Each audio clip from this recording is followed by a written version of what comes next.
Your lamb is most efficient from birth until kind of 5 or 6 weeks. Its efficiency is dropping off all the time. So if you don't maximise the growth rates in those first few weeks of life, they're generally behind for the remainder of their life.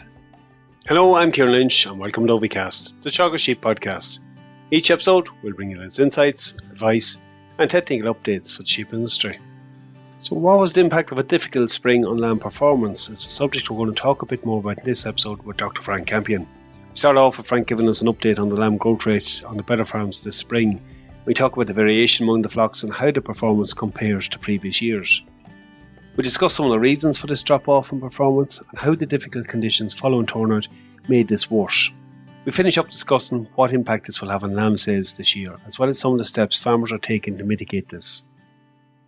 And when we look at some of the 7-week growth rates coming back from the better farms from this spring, it has had a knock-on impact. So I suppose look at the average for the group this year, we'll say for all the better farmers for their 7-week weight is sitting about 260 grams a day on average, which will be below what we'd be targeting, and it'll be certainly back on what we would have seen in 2021 and 2022. And if we drop out the farms that weren't in the program last year and just look at the lads that we've weighed this year that were also in the program last year, we can see that they're back about 15 grams a day, the lambs, on average, from birth until 7 weeks. So now 15 grams a day might seem quite small if you're sitting there thinking about it, but when you add that up over 7 weeks, and then you have to consider the fact that the lamb is already that far behind heading into the next bout of growth, let's say between 7 weeks and weaning, it is a nice bit to have lost at this time of year. Your lamb is most efficient from birth until kind of 5 or 6 weeks. Its efficiency is dropping off all the time. So if you don't maximise the growth rates in those first few weeks of life, they're generally behind for the remainder of their life, certainly up until kind of October, November time. Likelihood is, Frank, like we take that on the weaning, that 15 will probably be 20 grams a day. That's 2 kilos later come weaning on those lambs. Exactly, and the research over the years has shown plenty of times that 2 kilos at weaning will have a big impact on your drafting rate. So that's going to have a big impact then on farms in terms of how they're going to manage grass and manage stock August, September, October.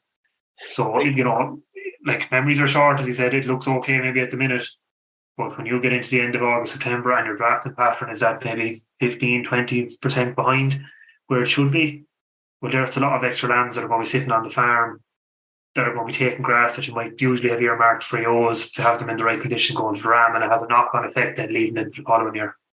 It's an aspect this we want to talk to you a little bit more about. Just to go back on the figures, like 260 is quite low for that first 7 weeks. You're looking at weaning there sub 30 kilos for some of them lambs, or just borderline 30 kilos at the kind of 14 weeks of age. Look, we have to put that in context. It was a brutal March. It was a very difficult April to start off with. Grass availability on those farms, Frank, was fairly good, but I suppose utilisation was one of the big challenges. Yeah, so there was plenty of grass around. When we looked at the figures on grass growth rate from pasture base, the farms had every bit as much grass as they had last year. But as you said, utilisation was back. Particularly utilisation for the flocks that were lambing in early March, where they were under pressure to get ewes and lambs out, and there was bits of snow and very wet ground. And when that utilisation is back and the dry matter of the grass is down, ewes and lambs aren't going to perform as well on it. So that's one of the aspects that's leading into it. Of course, the weather itself is going to be the other one, isn't it? Oh, exactly. The weather itself is the other one. So, the colder and harsher the weather is, the more energy the ewe and the lamb are using just to maintain themselves, not to necessarily grow or to produce milk. So all those things get a knock-on effect. But I think the easy thing would be to say, it was a bad spring and that's why my lambs are back or my ewes are thinner. It's also a good chance to reflect that, when we look at the growth rates in the flocks, there's a big variation. So, if we look at one flock in particular has been in the program for a good number of years, now has a stable flock in terms of its numbers, in terms of its breeding policy, is a very good grassland manager, very stable system. Their overall lamb performance, while it's back between 15 and 20 grams a day on last year, when you look at their 5-year average, they're about between 5 and 10 grams on average. So they're 5 grams on average, and there's a range of that, so 5 grams behind the 5-year average. So there's other aspects then that are going to hammer your lamb performance. And if you have an issue, if you're maybe have a lameness issue or an issue with mastitis, or the ewes are quite thin at lambing, well, a year like this is going to exacerbate that problem. That problem is going to reduce your lamb performance. But then when you add in difficult climatic conditions, well, then it exacerbates the problem, and then that's going to further hammer your lamb performance. Let's just delve into that one a little bit. You're 100% correct. Like it is pushing everything else. There's more pressure on the system.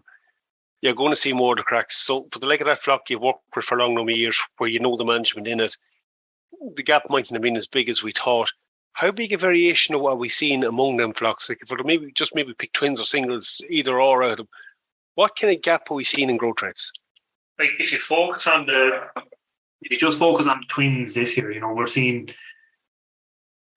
gaps. You know, look at, if you go from the very lowest, we're seeing them going from around 210 to 15 grams per day for twins from birth to 7 weeks, up to lambs then to 325 grams per day. So that's 100 grams a day of variation between the flocks. Now, in all those situations, we can pinpoint certain things that are wrong with the flocks or certain things that are going right with it. But I think it highlights that when we wouldn't usually see that level of variation at 7 weeks. But where you will see it is in a year like this, where maybe things put more pressure on the system. The poor performing flocks are going to perform poor, and it's going to lead to a bigger gap in your range, in your variation. So I know you've looked at some of the contributing factors in some of them flocks. Like, what are the couple of big things that jump out at you? Well, the first one is your condition.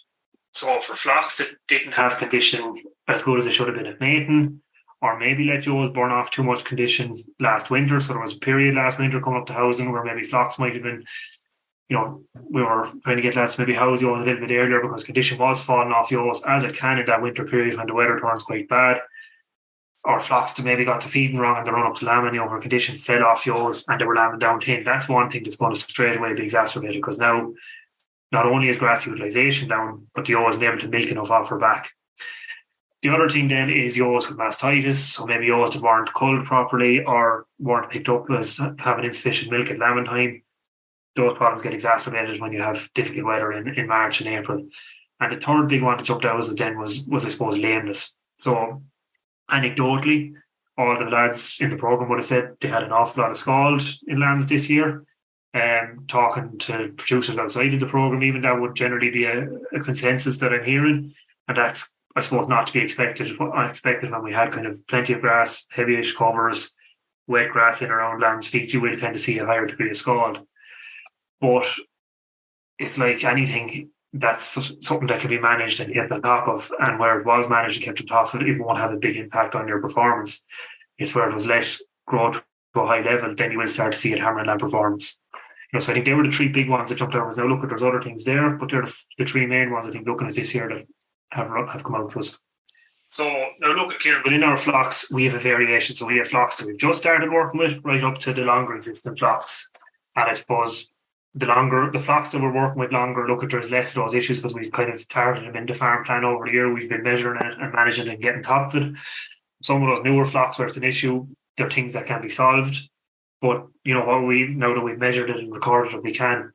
The other side of it on the lameness, just for to plug some of my other work, Jake Delaney, my PhD student who was on with you a couple of weeks ago talking about his survey.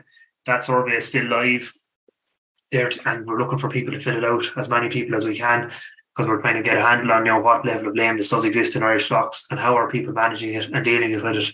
And part of his work was to go out to a number of the better farmers this spring and record and assess the level of lameness that's on the flocks. You know, and we'll be doing that for a couple of years, and we'll be linking it back to performance. But one of the interesting things that jumped out on us was in the number of flocks where we would have found lameness conditions that maybe farmers didn't realise were there. So there was a couple of flocks where we had CODD that we hadn't previously identified. And there was a couple of flocks that when we went in and we actually, you know, done locomotion score and picked out the lame ones, the farmer was slightly surprised by the amount that we had picked out, maybe what he'd been identifying quickly out in the field. So I think it's something everyone can improve on in that regard. But we've seen this with flocks over the years, Kieran, with lameness. You need to have a plan in place and you need to have facilities in place. And if you can have that in place, have a good foot batten facility where you're getting on top of your scalds early, well, then it can be kept to a very low level. Frankly, like you touched on early prompt treatment in some of the cases, you know, it does really highlight you need to get in early. Yeah, get in early. Look, at bringing in ewes and lambs is nobody's favourite job. It is a nuisance of a job, but you have to do it.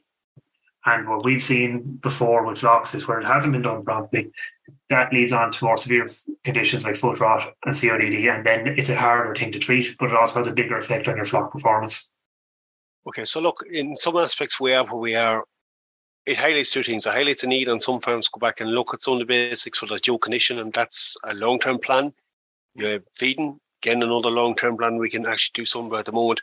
The lameness is something that can be dealt with more directly. Parking that aside for a half minute, the other issue it throws up is, and you touched on this at the beginning, we now have lambs that are in some cases going to be 2, 3, maybe 4 kilos behind the weaning. That's going to have a big impact on sales in these farms. Is there anything they can do different? Can they plan different? Do they need to start thinking about this now? Yeah, exactly, Kieran. So we've discussed this already, and it's the variation, right? So I'm talking about, on average, flocks are behind last year. Average figure is a dangerous figure. Within that, there's a huge degree of variation. So there's lambs in there, fine, on average, they're going to be 2 kilos behind. But as you said, there's lambs in there that are going to be 4 or 5 kilos behind where they should have been because of that level of variation. So there's no point getting till August and deciding I have an awful lot of farms left around, an awful lot of lambs left around the farm. What am I going to do? You need to have a plan in place at weaning.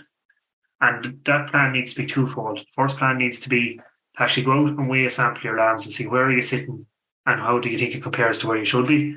And then it's the case of, well, am I going to sell some store lambs or sell more store lambs than I would normally?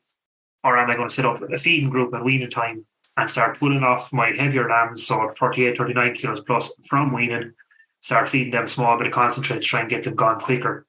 And then, keep feeding into that group as the summer goes on. And look at Kieran, I think we've talked about that on the podcast before, and you've had some of the better farmers on who would have talked about it. But the second side of that then is the old flock. So if it's a case that this has been a hard spring and it has exacerbated a problem, like maybe you have a lot of mastitis, a lot of lameness, or a lot of tinnios, well, then there's a chance to draw a line in the sand. So Paul Kenyon talked in one of your previous podcasts about early weaning.